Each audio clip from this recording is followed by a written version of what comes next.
ਉਧਰ ਇਮੀਗ੍ਰੇਸ਼ਨ ਨੂੰ ਜਿਹੜਾ ਉਹ ਲੈ ਕੇ ਜਿਹੜਾ ਨਵਾਂ ਜਿਹੜਾ ਸਟੇਟ ਡਿਪਾਰਟਮੈਂਟ ਦਾ ਰੂਲ ਆ, ਉਹ ਕਹਿੰਦੇ ਵੀ ਉਹਨਾਂ ਲੋਕਾਂ ਨੂੰ ਵੀਜ਼ਾਸ ਡਿਨਾਈ ਜਿਹੜਾ ਉਹ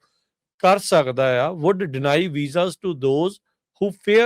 ਫੀਅਰ ਰਿਟਰਨਿੰਗ ਹੋਮ। ਆਪਾਂ ਕੱਲ ਵੀ ਸ਼ਾਮ ਨੂੰ ਇਹ ਜਿਹੜੀ ਗੱਲ ਤੁਹਾਡੇ ਨਾਲ ਜਿਹੜੀ ਸ਼ੇਅਰ ਕੀਤੀ ਸੀ ਵੀ ਨਵਾਂ ਡਾਇਰੈਕਟਿਵ ਆਰਡਰ ਦਿੱਤਾ ਗਿਆ ਆ USCIS ਦੇ ਜਿਹੜੇ ਕਹਿ ਲਓ ਵੀ ਅੰਡਰ ਕੰਮ ਕਰਨ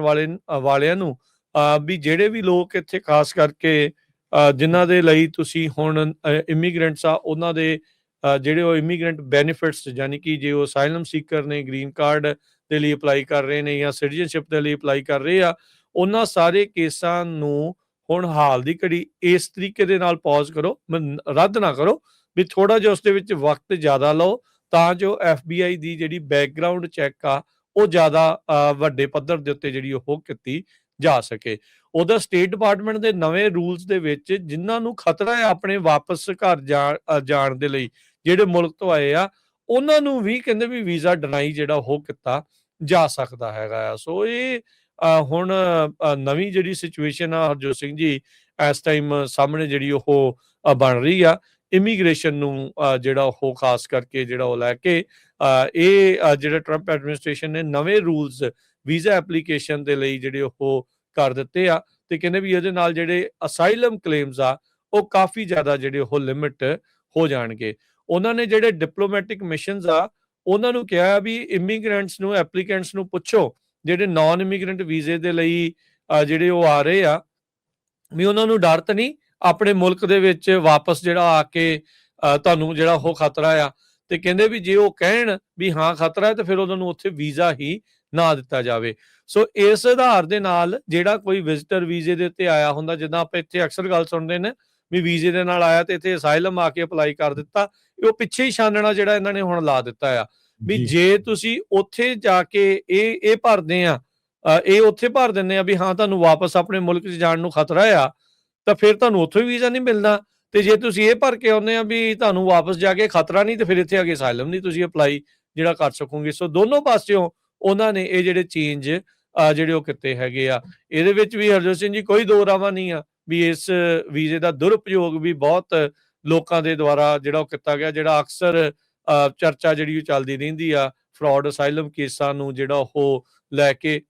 ਤਰ੍ਹਾਂ ਤਰ੍ਹਾਂ ਦੇ ਜਿਹੜੇ ਗੱਲਾਂ ਆ ਉਹ ਸਾਹਮਣੇ ਆਉਂਦੀਆਂ ਰਹਿੰਦੀਆਂ ਆ। ਪਰ ਹੁਣ ਇਹ ਨਵਾਂ ਡਾਇਰੈਕਟਿਵ ਜਿਹੜਾ ਉਹ ਆਰਡਰ ਕਰ ਦਿੱਤਾ ਗਿਆ ਆ, ਜਿਹੜਾ ਵੀ ਕੋਈ ਹੁਣ ਭਾਰਤ ਤੋਂ ਆਊਗਾ ਵਿਜ਼ਟਰ ਵੀਜ਼ੇ ਦੇ ਉੱਤੇ, ਉਹਨੂੰ ਇਹ ਸਵਾਲ ਪੁੱਛਿਆ ਜਾਊਗਾ ਵੀ ਕੀ ਤੈਨੂੰ ਵਾਪਸ ਭਾਰਤ ਜਾਣ ਦੇ ਲਈ ਖਤਰਾ ਤਾਂ ਨਹੀਂ ਜੇ ਤੂੰ ਵਾਪਸ ਆਉਣਾ ਆ, ਤੇ ਜੇ ਉੱਥੇ ਤੁਸੀਂ ਜਵਾਬ ਹਾਂ ਦਓਗੇ ਤਾਂ ਤੁਹਾਨੂੰ ਵੀਜ਼ਾ ਨਹੀਂ ਮਿਲੂਗਾ, ਤੇ ਜੇ ਤੁਸੀਂ ਉਹ ਉੱਥੇ ਨਾ ਕਰਕੇ ਇੱਥੇ ਬਾਅਦ ਚ ਆ ਕੇ ਅਸਾਈਲਮ ਦੇ ਬਾਰੇ ਤੁਹਾਨੂੰ ਲੱਗਦਾ ਵੀ ਤੁਸੀਂ ਅਪਲਾਈ ਆ ਤੁਹਾਨੂੰ ਖਤਰਾ ਆ, ਤਾਂ ਫਿਰ ਤੁਹਾਨੂੰ ਉਸ ਆਧਾਰ ਦੇ ਉੱਤੇ ਅਸਾਈਲਮ ਵੀ ਜਿਹੜਾ ਉਹ ਨਹੀਂ ਦਿੱਤਾ ਜਾ ਸਕਦਾ। ਸੋ ਦੋਨੋਂ ਤਰਫੋਂ ਜਿਹੜੀ ਆ ਉਹਨਾਂ ਨੇ ਇਹ ਹੁਣ ਮਾਰ ਕੀਤੀ ਆ। ਸੋ ਇਹ ਡਿਪਲੋਮੈਟਿਕ ਕੇਬਲ ਕਹਿੰਦੇ ਵੀ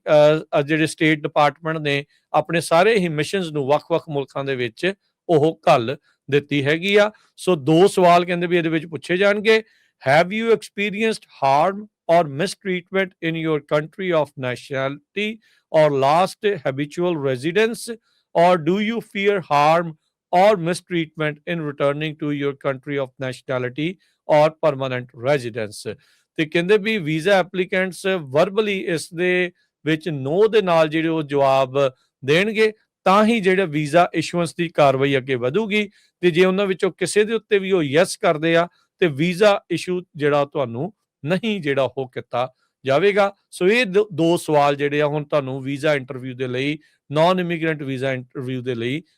ਜਿਹੜੇ ਹੁਣ ਪੁੱਛੇ ਜਾਇਆ ਕਰਨਗੇ ਅਮਰੀਕਾ ਆਉਣ ਤੋਂ ਪਹਿਲਾਂ ਜੀ। ਸੋ ਸਿੱਧੀ ਗੱਲ ਇਹ ਆ ਵੀ ਜਿਹੜਾ ਵੀ ਕੋਈ ਪਹਿਲਾਂ ਤਾਂ ਉਹਨੇ ਵੀਜ਼ਾ ਹੀ ਨਹੀਂ ਦੇਣਾ, ਵਿਜ਼ਟਰ ਵੀਜ਼ਾ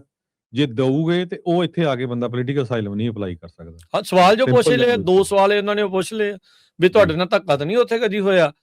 ਵੀ ਜੇ ਉਹ ਕਹੋਗੇ ਹਾਂ ਤਾਂ ਵੀ ਤੁਹਾਨੂੰ ਉੱਥੋਂ ਵੀਜ਼ਾ ਨਹੀਂ ਮਿਲਣਾ, ਤੇ ਜੇ ਤੁਸੀਂ ਕਹੋਗੇ ਨਾ ਫਿਰ ਉਹਨਾਂ ਨੇ ਅਗਲਾ ਪੁੱਛਣਾ ਵੀ ਤੁਹਾਨੂੰ ਵਾਪਸ ਆਉਂਦਿਆਂ ਨੂੰ ਖਤਰਾ ਤਾਂ ਨਹੀਂ, ਤੇ ਜੇ ਤੁਸੀਂ ਉਹਦਾ ਵੀ ਕਹੋਗੇ ਨਾ ਫਿਰ ਵੀਜ਼ਾ ਮਿਲਣ ਦੇ ਚਾਂਸ ਆ, ਤੇ ਜੇ ਤੁਸੀਂ ਕਹਤਾ ਹਾਂ ਤਾਂ ਫਿਰ ਵੀਜ਼ਾ ਉੱਥੇ ਜਿਹੜਾ ਉਹ ਨਾ। ਸੋ ਇਹ ਸਿੱਧੇ ਤੌਰ ਦੇ ਉੱਤੇ ਦੋ ਸਵਾਲ ਜਿਹੜੇ ਉਹਨਾਂ ਨੇ ਐਡ ਕਰ ਦਿੱਤੇ ਆ, ਤੇ ਕਹਿੰਦੇ ਵੀ ਸਾਰੇ ਵੀਜ਼ਾ ਐਪਲੀਕੈਂਟਸ ਨੂੰ ਹੁਣ ਉੱਥੇ ਪੁੱਛਿਆ ਜਾਇਆ ਕਰੂਗਾ। ਮਾਰਕੋ ਰੂਬੀਓ ਜਿਹੜੇ ਸਕੱਤਰ ਨੇ ਉਹਨਾਂ ਨੇ ਬਾਰ-ਬਾਰ ਇਹ ਕਿਹਾ ਵੀ ਯੂਐਸ ਦਾ ਵੀਜ਼ਾ ਪ੍ਰਿਵਿਲੇਜ ਆ, ਇਹ ਕੋਈ ਰਾਈਟ ਨਹੀਂ ਹੈਗਾ ਤੇ ਜਿਹੜੇ ਇੰਡੀਵਿਜੂਅਲ ਇੱਥੇ ਆ ਰਹੇ ਆ, ਜਿਹੜੇ ਉਹ ਸਾਡੇ ਕਾਨੂੰਨ ਨਹੀਂ ਮੰਨਣਗੇ ਤੇ ਉਹਨਾਂ ਨੂੰ ਅਮਰੀਕਾ ਜਿਹੜਾ ਉਹ ਛੱਡ ਕੇ ਹੀ ਜਾਣਾ ਪਵੇਗਾ। ਤੇ ਜੇ ਉਹਨਾਂ ਨੂੰ ਲੱਗਦਾ ਆ ਵੀ ਤੁਸੀਂ ਜਿੰਨਾ ਸਮਾਂ ਤੁਹਾਨੂੰ ਦਿੱਤਾ ਗਿਆ ਉਸ ਤੋਂ ਵੱਧ ਰਹਿਣ ਦੀ ਤੁਸੀਂ ਇੱਛਾ ਰੱਖਦੇ ਹੋ ਤਾਂ ਫਿਰ ਤੁਸੀਂ ਕਹਿੰਦੇ ਅਪਲਾਈ ਨਾ ਕਰੋ, ਤੁਹਾਨੂੰ ਉੱਥੋਂ ਕੱਢਿਆ ਹੀ ਜਿਹੜਾ ਉਹ ਜਾਵੇਗਾ। ਸੋ ਇਸ ਤਰੀਕੇ ਦੇ ਜਿਹੜੇ ਬਿਆਨ ਆ ਸੈਕਟਰੀ ਆਫ ਸਟੇਟ ਮਾਰਕੋ ਰੂਬੀਓ ਨੇ ਦਿੱਤੇ।